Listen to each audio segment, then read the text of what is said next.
It started as a favor. My mom had been asking me for weeks to help her clean out the garage, and I'd been putting it off with excuses that even I didn't believe. But that morning, she caught me between coffee and boredom, and handed me a pair of gloves like I had no choice in the matter.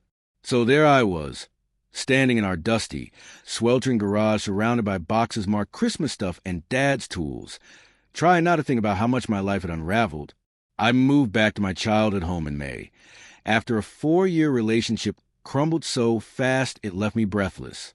My apartment lease ended, my job allowed remote work, and honestly, I didn't have the energy to keep pretending I had it all together. Coming back to the suburbs felt like failure, like sliding backwards. I was halfway through dragging out an old, splintered shelf when I heard the familiar creak of Wyatt Keller's back gate. "Need a hand?" he asked casually, leaning on the fence with a bottle of water in one hand and a crooked smile on his face. I hadn't seen Wyatt in weeks, maybe longer. He lived 2 houses down, and even when we were kids, he felt like someone out of reach. He was 5 years older, tall, athletic, always helping his dad with home projects or tuning up his beat-up truck in the driveway. The kind of guy who people naturally liked, without him ever trying too hard. He looked different now.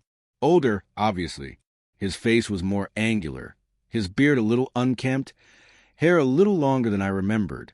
But the eyes were the same. Kind, a little tired, maybe too familiar. "Sure," I said, brushing dust off my shirt. "If you got nothing better to do." "Trust me," he said, hopping the fence with practiced ease, "helping you sort through junk beats sanding down window frames in this heat." He grabbed a box before I could protest and carried it to the driveway like it weighed nothing. I watched him for a moment, a little thrown by how natural this felt. He didn't ask questions, didn't make awkward small talk, just started helping, like it was the most obvious thing in the world. We worked mostly in silence at first, the kind that wasn't uncomfortable, just easy. Every so often, he'd crack a joke about some of the weird stuff we found, an unopened box of VHS tapes, a broken ceramic frog, a set of golf clubs that hadn't seen daylight since the Bush administration. I laughed more than I expected to. "You've been quiet," he said eventually, wiping sweat from his forehead with the hem of his shirt. "Everything okay?" I hesitated, then nodded. "Yeah, just figuring stuff out." He gave me a look that said he understood more than he let on. That sounds about right for everyone these days. The sun was high overhead by then, and we took a break on the edge of the driveway. He tossed me a water bottle, and we sat in silence, shoulders almost touching. A light breeze stirred the air, lifting the smell of cut grass and warm asphalt. "You still designing?" he asked. "Yeah," I said. "Freelance now. Mostly branding stuff. Logos. Websites." "That's cool," he said, nodding. "I always thought you were the artsy type." I blinked. "You did?" "Sure," he said, glancing over at me. "You always had your sketch pad in school. Didn't matter where we were, baseball games, bus stops, detention. If you were around, you were drawing something." I hadn't realized he'd noticed. Wyatt stood and brushed dirt from his jeans. "You still with that guy? What was his name?" "Gavin." I said, the name sour in my mouth. "No, we broke up a few months ago." Wyatt didn't pry, just nodded and picked up another box, setting it on the sorting pile. "He didn't deserve you then," he said, like it was a fact, not a comfort. I didn't respond. My throat tightened in a way I hadn't expected, and I turned away under the pretense of organizing cables. He always had this way of saying things so simply, like there was no room for debate. For the next hour, we worked steadily. The conversation dipped in and out, mostly light, occasionally deep. He talked about his divorce, his construction job, how weird it felt to be 31 and still not know what he really wanted out of life. I told him about my old apartment, the city, how I used to think moving away would make everything easier. We paused again when we found an old Polaroid of us as kids, maybe 10 and 15, sitting in a backyard kiddie pool with popsicles in our hands. Wyatt laughed when he saw it, shook his head. "God," he said, "I forgot about this." "I think we both wanted to be anywhere else that summer," I said. He looked at me then, serious. "Maybe. Or maybe we just didn't know what home really meant yet. Something about the way he said it made my stomach flutter. Like it wasn't just about the house or the neighborhood. Like he was talking about something else entirely. I caught myself staring a moment too long, and when he met my eyes, something passed between us. Brief, unsure, but real. I looked away first. By the time we wrapped up, the sun had started to dip behind the trees, and the garage looked emptier than it had in years. My shirt was soaked, my hands dirty, but I felt lighter, less stuck. Wyatt stretched his arms behind his head. Well, that was productive. You owe me a beer at least. You don't even like beer, I teased. He smirked. Maybe I just liked the excuse. I nodded, trying to hide the smile tugging at my mouth.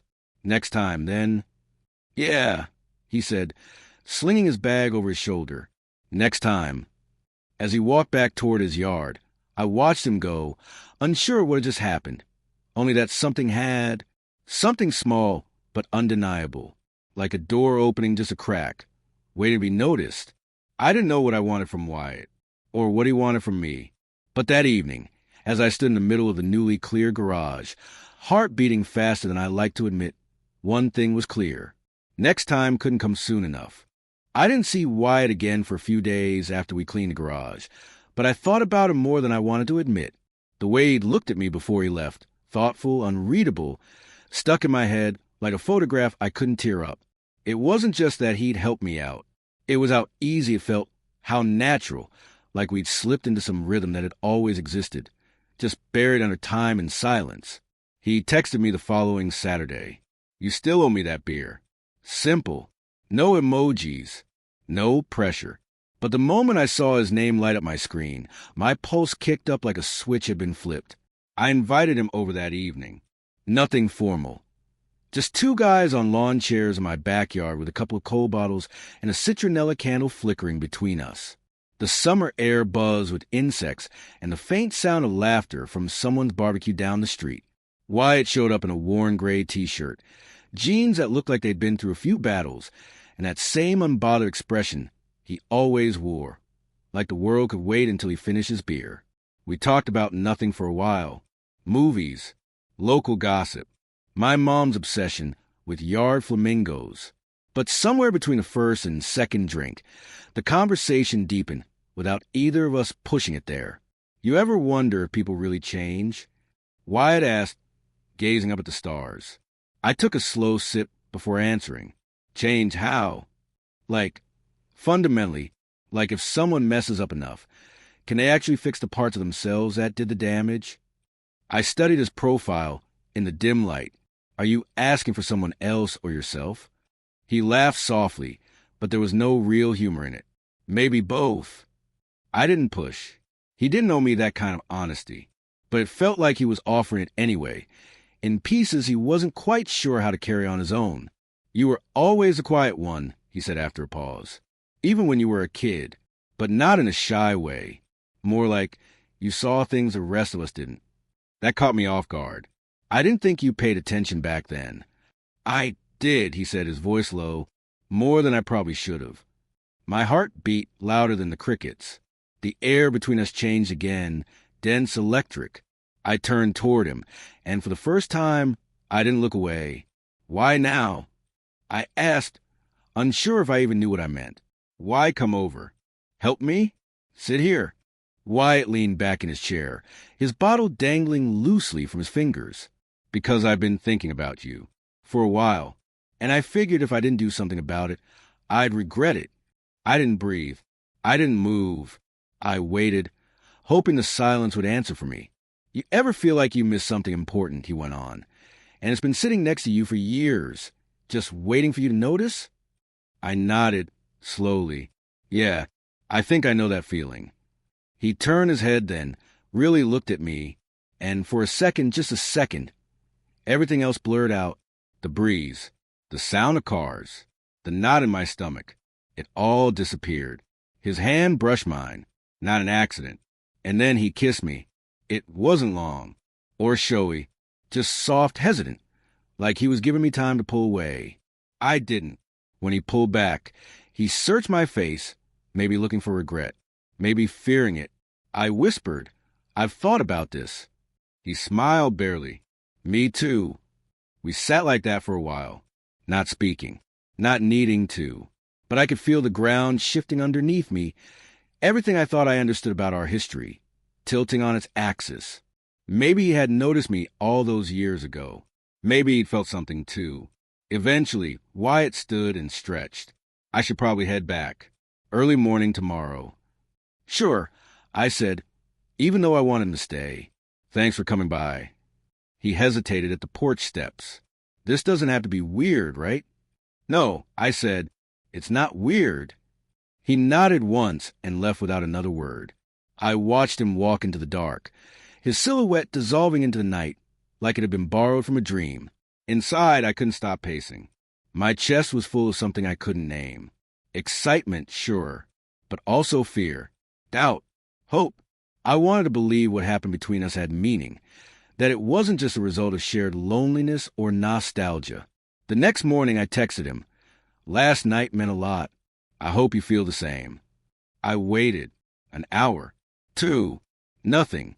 By the end of the day, still no reply. And that night, lying in bed with my phone on the pillow beside me, I started to wonder, was I the only one who thought that kiss was real? The silence from Wyatt stretched into the next day, then the one after that. I told myself not to panic, that maybe he was just busy.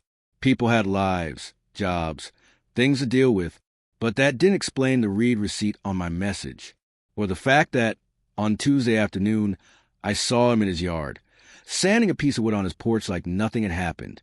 He didn't wave, didn't look over, just kept working, headphones in, like I was invisible. I stood at the kitchen window, watching him longer than I should have, trying to decipher the distance. Something had changed, but I couldn't tell if it was in him or if I'd just imagined the whole thing to begin with. By Friday, I couldn't take the guessing anymore. I walked over. No plan, no script, just a tightening knot in my stomach, and the dull ache of confusion clinging to every step. He looked up when I reached his porch, took one earbud out. "Hey," he said, like he'd seen me just yesterday. "You've been ignoring me," I said, keeping my tone steady.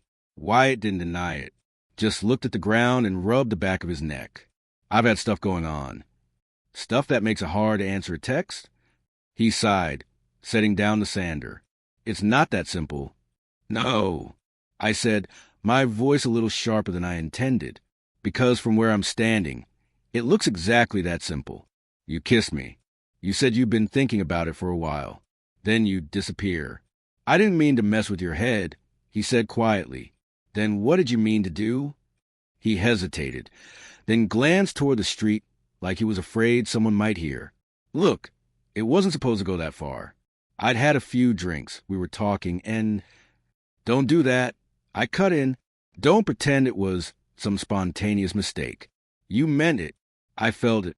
Wyatt looked at me then, really looked, and in his eyes I saw guilt. Not uncertainty, guilt. That's when I knew something wasn't right. I took a breath. "What happened, Wyatt?" He didn't answer, just grabbed his phone off the railing and walked down the porch steps. "Come with me." I followed, heart hammering, to the side of his house where his truck was parked. He unlocked it and reached in, grabbing a backpack from the passenger seat. After digging through it for a moment, he pulled out a crumpled flyer, some kind of party invitation. On the back, scribbled in black marker, was a list of names. Mine was one of them. "What is this?" I asked, already dreading the answer. Wyatt looked down.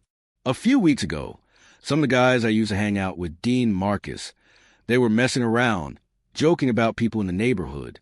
Someone said I'd never have the guts to," he paused, his mouth tightening, "to act on anything with another guy. Said I was still hiding." I stared at him. "So they dared you?" "It wasn't," he winced. "It got out of hand. I was drunk. I didn't think you'd—" "You didn't think I'd what?" "That I'd actually feel something." He didn't reply. I stepped back. The wind knocked out of me without warning. The kiss, the look in his eyes, the soft confessions, that all felt so real, too real to be some cruel bet. But maybe I'd been wrong. Maybe I'd always been wrong about him. "You used me," I said. The word sharp, bitter. No, Wyatt said quickly. It started as a joke. Yeah, but when I was with you, I wasn't faking that. I swear. I laughed, but there was no humor in it.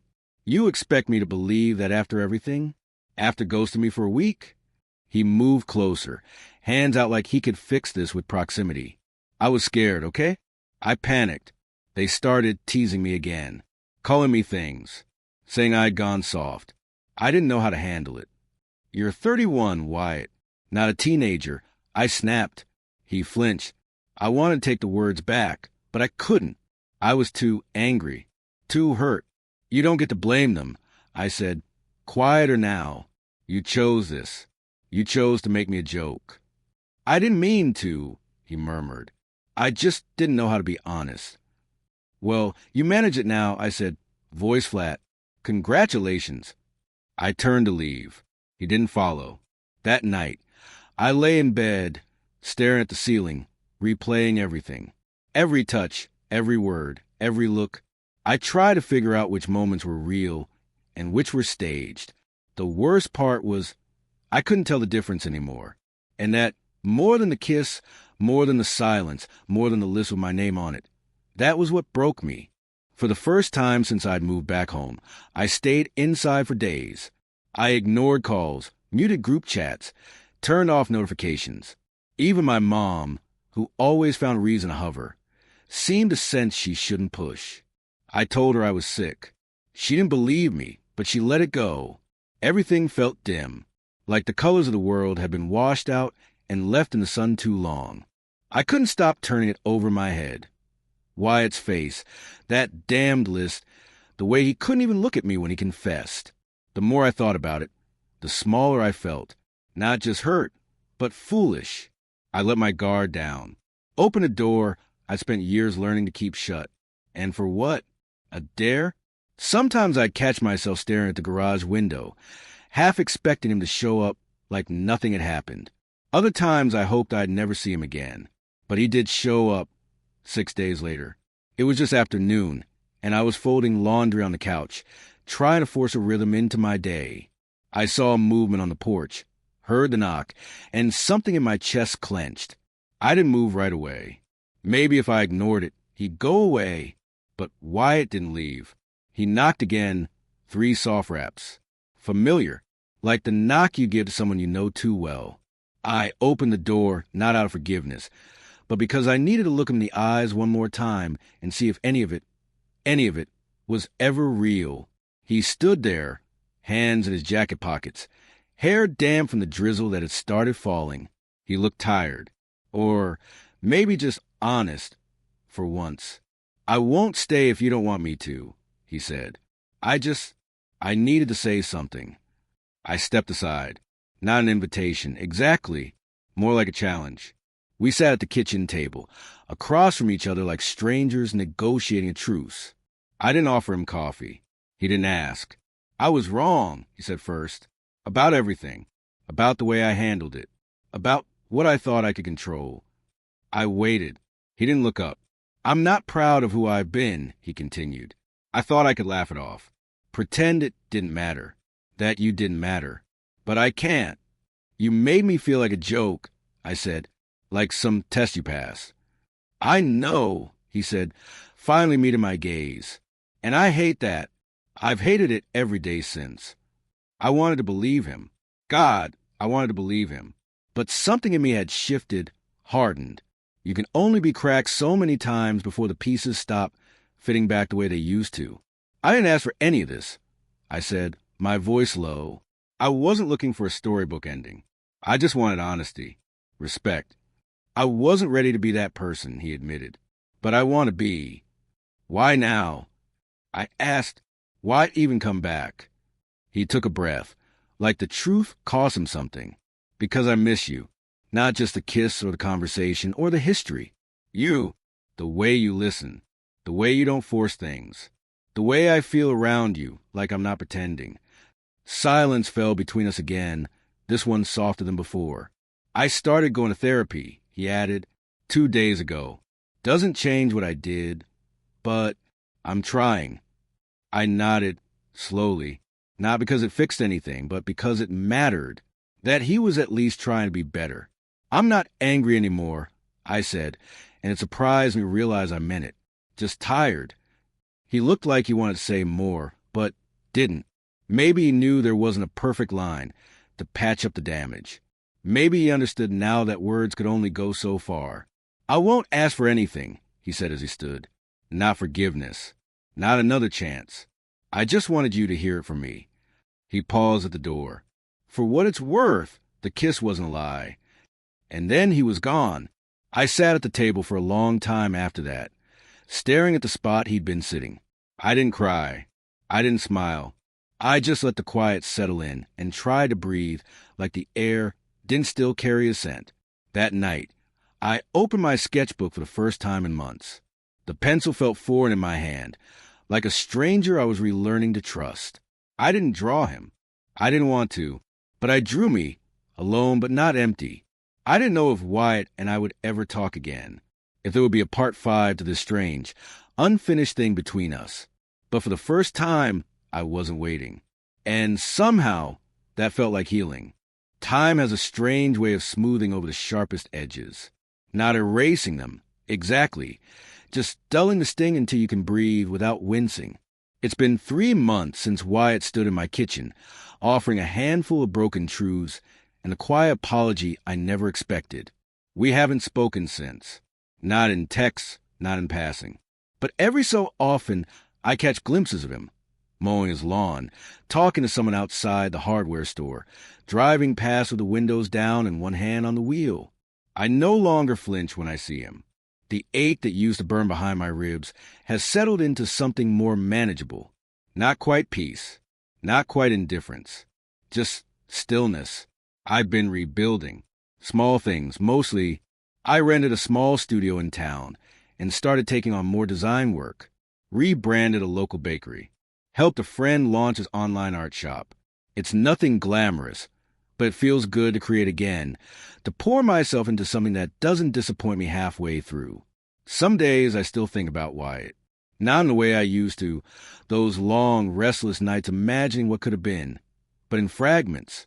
A look, a laugh, the sound of his boots on the wooden porch. Sometimes I miss him. Sometimes I miss the idea of him more. But I'm learning to sit with that. This afternoon, while clearing out an old box from my closet, I found the Polaroid again. The one from when we were kids, sitting in a plastic kiddie pool with sunburned shoulders and cherry-stained lips. I almost threw it away, but something stopped me. I slipped it into the back of my sketchbook instead, between pages filled with crooked lines and half-finished drawings. It felt right there, unfinished, like us. Later that evening, I walked down to the community center for the local art show. A few of my prints were on display. Small, nothing special, but they'd earned a few compliments from strangers, and that was enough for now.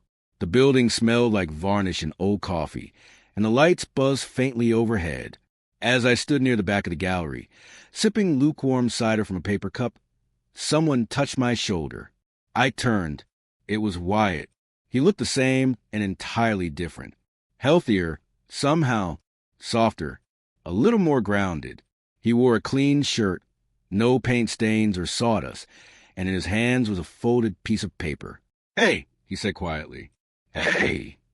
"I didn't think you'd be here," he admitted. "I didn't think you would," I said. He gave a small, nervous laugh. "I've been trying to go to things. Get out of my own head." I nodded. "That's good." We stood there for a beat too long. The silence now wasn't heavy, just unsure. "I saw your stuff on the wall," he said. "It's beautiful." "Thanks." He held out the paper. "I wrote something. My therapist said it might help. I didn't plan to give it to you tonight. But since you're here," I looked down at the envelope. My name in his handwriting. "I'm not asking for anything," he said quickly. "I just wanted you to have it. If you ever want to read it." I took it without a word, not out of curiosity or closure or habit, just because part of me was still open to understanding, even if it didn't change anything. He nodded once, then stepped back. "Take care of yourself, okay?" "You too," I said. And then he was gone again, but not in the same way. Not like before. That night, I didn't read the letter. I placed it on my desk, beside a small jar of pencils and an unfinished sketch of the backyard. I wasn't ready, and maybe I never would be, but the fact that he wrote it, the fact that he cared enough to try, that mattered more than anything inside it ever could. In the weeks that followed, I thought about the garage again. How it all started with a simple chore and an old connection dusted off like forgotten tools in a box.